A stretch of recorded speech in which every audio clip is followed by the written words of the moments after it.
नमस्कार। The deep dive में आज हम गोता लगा रहे हैं एक कानूनी मामले की गहराइयों में। मोहन राम बनाम राजस्थान राज्य। ये केस हमें ले जाता राजस्थान हाईकोर्ट के एक अहम फैसले तक, जो हमें सिखाता है कि जब किसी पर संगीन इल्जाम लगते हैं तो अदालत किस मोड़ पर कहती है हाँ, इस पर मुकदमा चलना चाहिए। हमारे पास कोर्ट का जजमेंट है और आज हम इसी की परतें उधेड़ेंगे। तो किस्सा क्या है? एक शख्स है मोहन राम। इल्जाम है कि उसने पुलिस वालों पर गोली चलाई और फिर गाड़ी चढ़ाकर उन्हें कुचलने की कोशिश भी की। जाहिर है इल्जाम गंभीर है। निचली अदालत ने कहा हाँ, इन पर हत्या की कोशिश मतलब आईपीसी धारा 307, सरकारी काम में रुकावट डालना आईपीसी 332 और पुलिस पर हमला आईपीसी 353, इनका मुकदमा चलना चाहिए और आरोप तय कर दिए। लेकिन मोहन राम पहुंचे हाईकोर्ट। उनका कहना था अरे भाई, सबूत कहाँ है? खासकर हत्या की कोशिश वाले इल्जाम के लिए तो बिल्कुल नहीं है। यहीं से हमारा आज का मिशन शुरू होता है। हमें ये समझना है कि जब अदालत आरोप तय करती है, यानी ये फैसला लेती है कि ट्रायल शुरू होना चाहिए या नहीं, तो वो सबूतों को किस तराजू पर तौलती है। क्या सिर्फ शक काफी है या कुछ ठोस चाहिए? चलिए पता लगाते हैं। बिल्कुल। ये मामला असल में क्रिमिनल प्रोसीजर कोड मतलब सीआरपीसी की दो धाराओं 227 और 228 के इर्द गिर्द घूमता है। धारा 227 कहती है कि अगर जज को लगता है कि अभियुक्त के खिलाफ कार्रवाई करने का कोई पर्याप्त आधार नहीं है तो उसे आरोप मुक्त यानी डिस्चार्ज कर देना चाहिए। और धारा 228 कहती है कि अगर जज की राय में ये मानने का आधार है कि अभियुक्त ने अपराध किया है तो आरोप तय मतलब फ्रेम करने चाहिए। अब सवाल यही उठता है कि इस शुरुआती स्टेज पर जज सबूतों को कितना खंगाले। क्या उसे बस ये देखना है कि जो कागजात पुलिस ने पेश किए हैं अगर उन्हें सच मान ले तो क्या कोई अपराध बनता हुआ लगता है, या फिर उसे ज्यादा गहराई में जाना चाहिए? तो कहानी शुरू हुई एक एफआईआर से। एफआईआर नंबर 2012-2017, पुलिस थाना जसवंतगढ़, नाडौर जिला। पुलिस का कहना था कि उनकी टीम गश्त पर थी। उन्होंने एक गाड़ी को रुकने का इशारा किया, पर उसमें बैठे मोहन राम ने रुकने के बजाय पुलिस पर गोली चला दी और फिर गाड़ी से उन्हें कुचलने की भी कोशिश की। अच्छा, मतलब सीधा पुलिस टीम पर हमला। हाँ, पुलिस ने जांच पूरी की, गवाहों के बयान वगैरह लिए और कोर्ट में चार्जशीट फाइल कर दी। धाराएं लगाईं आईपीसी 307 यानी हत्या का प्रयास, 332, 353 और साथ में आर्म्स एक्ट की धाराएं भी। मामला पहुंचा एडिशनल सेशन जज लाडनू नागौर की कोर्ट में और 11 जनवरी 2022 को जज साहब ने आईपीसी की इन 3 धाराओं 307, 332, 353 के तहत मोहन राम पर आरोप तय कर दिए। ठीक है। और इसी आदेश को चुनौती दी मोहन राम ने राजस्थान हाई कोर्ट में। इसे कहते हैं रिवीजन पिटीशन, मतलब निचली अदालत के फैसले पर दोबारा विचार करने की अर्जी। मोहन राम की मांग थी कि आरोप रद्द किए जाएं और उन्हें केस से बरी मतलब डिस्चार्ज किया जाए। समझ गए। तो अब आते हैं उनके तर्कों पर। हाँ, अब आते हैं मोहन राम के वकील की दलीलों पर। उनका सबसे बड़ा पॉइंट क्या था? यही कि निचली अदालत ने सबूतों को ठीक से देखा ही नहीं। खासकर आईपीसी 307 यानी हत्या के प्रयास का मामला तो पहली नजर में ही नहीं बनता, जिसे कानून की भाषा में प्राइमा फेसी केस कहते हैं। और उसका आधार क्या बताया उन्होंने, मतलब क्यों नहीं बनता? उनका तर्क था कि देखो, पुलिस कह रही है गोली चलाई, लेकिन न तो पुलिस को मोहन राम से कोई बंदूक मिली, न ही मौके से गोली का कोई खाली खोखा एम्प्टी कार्ट्रिज जिसे कहते हैं वो मिला। तो गोली चली, इसका सबूत क्या है? ये उनका मेन सवाल था। बिल्कुल, ये एक अहम पॉइंट है। इसके साथ ही उन्होंने मेंस रिया का मुद्दा उठाया। मेंस रिया मतलब वो आपराधिक इरादा या ज्ञान। हाँ, बिल्कुल वही। मेंस रिया का मतलब होता है आपराधिक इरादा। उनका कहना था कि हत्या के प्रयास के लिए ये साबित करना जरूरी है कि अभियुक्त का इरादा जान लेने का था या उसे पता था कि उसके काम से मौत हो सकती है। वकील साहब ने कहा कि ऐसा कोई इरादा या ज्ञान रिकॉर्ड पर मौजूद सबूतों से जाहिर नहीं होता। अच्छा। और यही बात उन्होंने आईपीसी 332 और 353 के लिए भी कही कि इन अपराधों के जो जरूरी तत्व हैं वो भी पूरे नहीं हो रहे। अपनी बात को वजन देने के लिए उन्होंने कुछ पुराने केसेस का भी जिक्र किया होगा। हाँ, बिल्कुल। उन्होंने सुप्रीम कोर्ट और हाई कोर्ट के कई माने हुए फैसलों का हवाला दिया। जैसे एक बहुत मशहूर केस है यूनियन ऑफ इंडिया बनाम प्रफुल्ल कुमार सामल। इसके अलावा स्टेट ऑफ बिहार बनाम रमेश सिंह, दिलावर बालूकुराने बनाम स्टेट ऑफ महाराष्ट्र जैसे और भी केस गिनाए। और इन सब फैसलों का निचोड़ क्या था? मतलब क्या सिद्धांत निकलता है इनसे?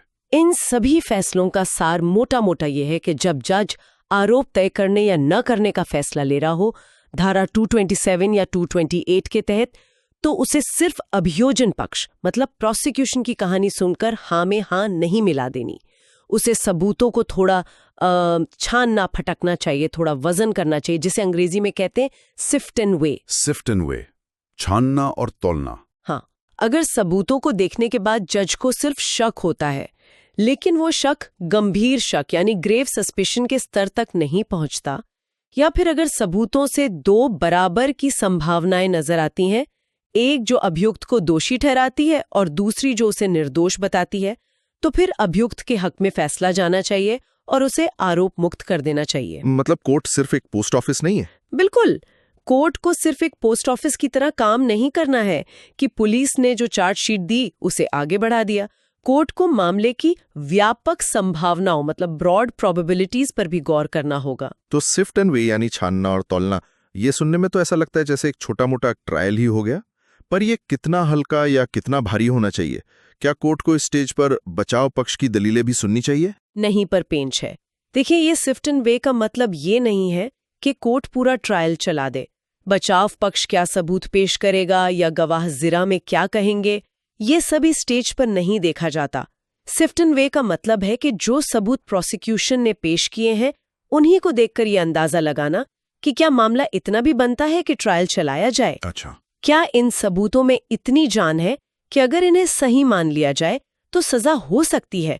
ये एक तरह की पहली फिल्टरिंग है बस। समझ गया। तो ये था मोहन राम का पक्ष। अब देखते हैं कि सरकारी वकील साहब मतलब पब्लिक प्रोसिक्यूटर ने इसके जवाब में क्या कहा। जाहिर है वो तो यही कहेंगे कि निचली अदालत का फैसला सही था। जी हाँ, बिल्कुल। राज्य सरकार के वकील का तर्क था कि निचली अदालत ने सारे तथ्यों और रिकॉर्ड पर मौजूद सबूतों को ध्यान में रखकर ही आरोप तय किए हैं और उनका फैसला एकदम कानून के मुताबिक है। उनका मुख्य जोर था CRPC की धारा 228 में इस्तेमाल हुए शब्दों पर।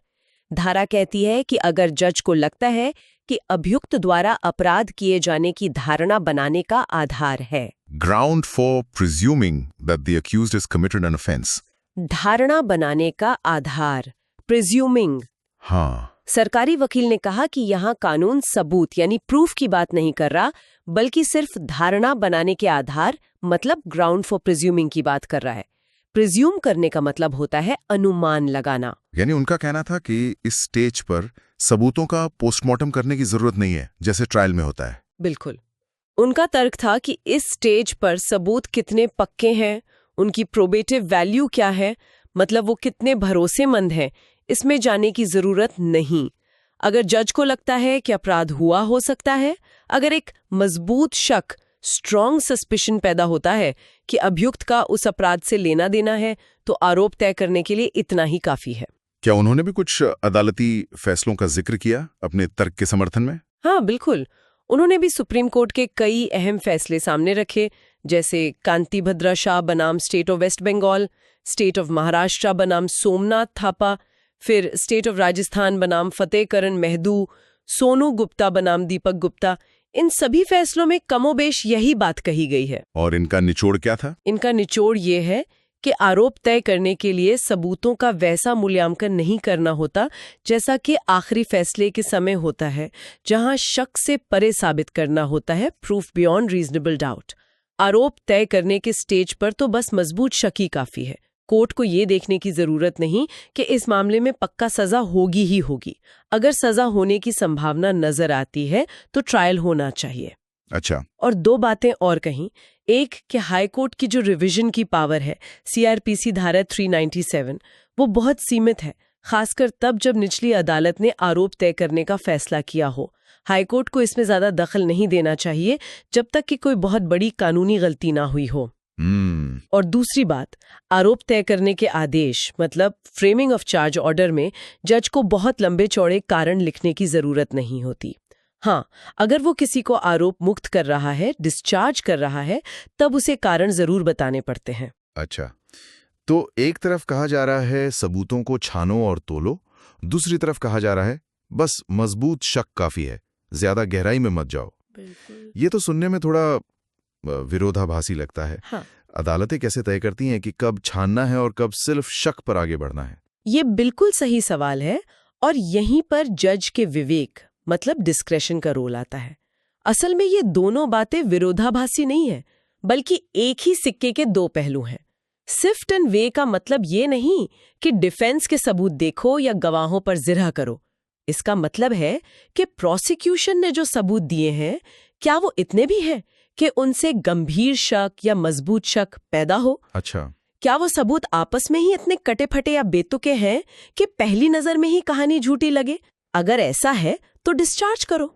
लेकिन अगर प्रोसिक्यूशन के सबूत, अगर उन्हें सच मान लिया जाए, तो अपराध बनता हुआ दिखाते हैं और अभियुक्त के खिलाफ मजबूत शक पैदा करते हैं, तो फिर आरोप तय करो।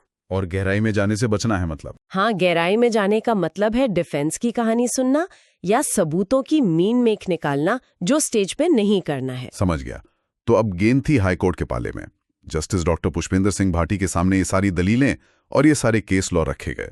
उन्होंने क्या रास्ता निकाला? जस्टिस भाटी ने दोनों पक्षों को सुना, सारे पेश किए गए फैसलों को देखा और फिर जो कानून के स्थापित सिद्धांत है उन्हें एक तरह से समेटकर सामने रखा।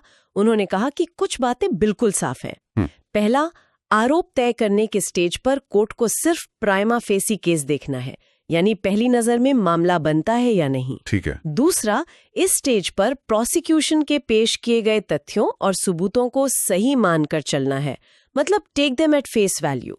अगर वो अपराध के तत्व दिखाते हैं तो आरोप तय हो सकते हैं। तीसरा, धारा 228 का प्रिज्यूमिंग शब्द यही इशारा करता है कि अगर कोर्ट को मजबूत शक है कि अभियुक्त जुर्म से जुड़ा है तो आरोप तय किए जा सकते हैं। Strong suspicion. हाँ। चौथा, ये शक चाहे सीधे सबूतों से पैदा हो रहा हो या परिस्थिति जन्य सबूतों से, इससे फर्क नहीं पड़ता। पांचवां, हाईकोर्ट की रिवीजन की शक्ति धारा 397 सीआरपीसी वो सीमित है, खासकर आरोप तय करने के आदेशों के खिलाफ इसमें कम ही दखल दिया जाता है। और छठा, आरोप तय करने का आदेश बहुत डिटेल्ड होना जरूरी नहीं, ये बस एक शुरुआती कदम है। डिस्चार्ज की अर्जी तभी मानी जाएगी जब रिकॉर्ड पर मौजूद सामग्री इतनी अपर्याप्त हो, मतलब होली इनसफिशिएंट हो कि उससे ट्रायल चल ही नहीं सकता। ये तो हुए सिद्धांत, लेकिन अब आते हैं उस असली मुद्दे पर जिसने इस केस को दिलचस्प बनाया। मोहन राम के वकील का सबसे बड़ा तर्क था कि गोली चलने का कोई सबूत नहीं है, न बंदूक मिली न खोखा। इस पर कोर्ट ने क्या कहा? यहीं पर जस्टिस भाटी ने एक बहुत अहम और दिलचस्प नुक्ता निकाला। उन्होंने कहा, ठीक है, एक पल के लिए मान लेते हैं कि गोली नहीं चलाई गई थी, जैसा कि बचाव पक्ष कह रहा है, क्योंकि हथियार या खोखा नहीं मिला। लेकिन एफआईआर में एक और बात भी तो है, ये कि अभियुक्त ने पुलिस वालों पर गाड़ी चढ़ाने की कोशिश की। हाँ, वो भी था। कोर्ट ने कहा कि किसी पर जानबूझकर इरादे से गाड़ी चढ़ाने की कोशिश करना ये अपने आप में आईपीसी की धारा 307 यानी हत्या के प्रयास के दायरे में आ सकता है। अरे, इसके लिए जरूरी नहीं कि गोली ही चलाई जाए। अरे वाह, तो मतलब गोली वाला हिस्सा अगर हटा भी दें, हाँ। तो भी गाड़ी चढ़ाने की कोशिश वाला एक्ट ही 307 के लिए काफी माना जा सकता है, कम से कम आरोप तय करने के लिए। बिल्कुल, कोर्ट ने यही कहा। चूंकि स्टेज पर सबूत का पैमाना सिर्फ अनुमान यानी प्रिजम्पशन या मजबूत शक यानी स्ट्रॉन्ग सस्पिशन है, हाँ। इसलिए सिर्फ ये तथ्य कि अभियुक्त ने पुलिस टीम पर गाड़ी चढ़ाने की कोशिश की, ये अपने आप में आईपीसी 307 के तहत आरोप तय करने के लिए पर्याप्त आधार बनाता है। अच्छा, तो गोली न मिलने वाली दलील काम नहीं आई। इसलिए कोर्ट ने माना कि निचले अदालत ने जो आरोप तय किए हैं उनमें दखल देने का कोई कारण नहीं बनता। जो पुराने केस लॉ याचिकाकर्ता ने पेश किए थे वो अपनी जगह सही हो सकते हैं, लेकिन इस केस के तथ्यों पर वो लागू नहीं होते, क्योंकि यहाँ गाड़ी चढ़ाने वाला एक अलग और गंभीर पहलू मौजूद था। तो नतीजा क्या निकला? हाईकोर्ट ने मोहन राम की रिवीजन पिटीशन खारिज कर दी। हाँ, याचिका खारिज कर दी और निचली अदालत के आरोप तय करने के फैसले को सही ठहराया, यानी मोहन राम पर अब आईपीसी 307, 332 और 353 के तहत मुकदमा चलेगा। तो इस पूरी कहानी से, इस पूरी कानूनी बहस से हम आम लोगों के लिए समझने वाली सबसे बड़ी बात क्या है? ऐसा लगता है कि किसी पर मुकदमा शुरू करने का फैसला लेना और उसे दोषी ठहराने का फैसला लेना, इन दोनों के लिए सबूतों का लेवल बहुत अलग अलग होता है। एकदम सही पकड़ा है, यही इस केस का सबसे बड़ा सबक है। आरोप के तय करने का स्टेज, मतलब फ्रेमिंग ऑफ चार्ज, एक फिल्टर की तरह है, लेकिन ये बहुत बारीक फिल्टर नहीं है। यहाँ अदालत को बस ये देखना है कि क्या प्रोसिक्यूशन के पास इतनी सामग्री है कि मामला आगे बढ़ाने लायक लगे, क्या एक मजबूत शक बनता है? इस स्टेज पर बचाव पक्ष क्या कहेगा, गवाह कितने सच्चे हैं, सबूत कितने पुख्ता हैं, इन सब की गहराई में नहीं जाया जाता। वो सब ट्रायल के लिए। हाँ, वो सब होता है ट्रायल के दौरान। ट्रायल में प्रोसिक्यूशन को अपना केस शक से परे यानी बियॉन्ड रीजनेबल डाउट साबित करना होता है, जो कि बहुत ऊंचा स्टैंडर्ड है। वहां एक एक सबूत को बारीकी से परखा जाता है, बचाव पक्ष को पूरा मौका मिलता है, गवाहों से जिरा होती है, लेकिन आरोप तय करने के लिए सिर्फ मजबूत शक काफी है। तो मोहन राम के केस में भले ही गोली चलने का सीधा सबूत उस स्टेज पर कमजोर दिखा हो, लेकिन गाड़ी चढ़ाने की कोशिश का जो इल्जाम था उसे कोर्ट ने आईपीसी 307 के तहत मजबूत शक पैदा करने के लिए काफी मान लिया। हाँ, और यहीं से एक सोचने वाली बात निकलती है जो शायद इस केस के फैसले से भी आगे जाती है। क्या? जरा सोचिए, कोर्ट ने कहा कि हथियार ना मिलने पर भी सिर्फ गाड़ी चढ़ाने की कोशिश का एक्ट ही हत्या के प्रयास का आरोप तय करने के लिए काफी हो सकता है। ये हमें सोचने पे मजबूर करता है कि कानून की नजर में, खासकर शुरुआती स्टेज पर, किसी के एक्शन से उसके इरादे का अंदाजा कितना लगाया जा सकता है। ये तो है। क्या एक खतरनाक दिखने वाला एक्शन हमेशा ये मान लेने के लिए काफी है कि इरादा भी उतना ही खतरनाक था, खासकर हत्या जैसा इरादा? या इस स्टेज पर दूसरी संभावनाओं पर विचार करने की जरूरत ही नहीं समझी जाती? ये सवाल के कहाँ एक लापरवाही या गुस्से में किया गया खतरनाक काम हत्या की कोशिश के इरादे में बदल जाता है, खासकर तब जब सबूत अभी कच्चे हों। ये कानून और इंसाफ के बीच की एक बहुत बारीक और अहम लकीर है, इस पर सोचा जा सकता है। वाकई ये सोचने वाली बात है कि एक्शन और इंटेंशन के बीच का ये रिश्ता कानूनी प्रक्रिया के अलग अलग पड़ावों पर कैसे देखा जाता है। उम्मीद है मोहन राम बनाम राजस्थान राज्य के इस विश्लेषण से चार्ज फ्रेमिंग के इस जटिल लेकिन महत्वपूर्ण पहलू को समझने में कुछ मदद मिली होगी। अगली बार फिर हाजिर होंगे एक और ऐसी ही गहरी पड़ताल के साथ।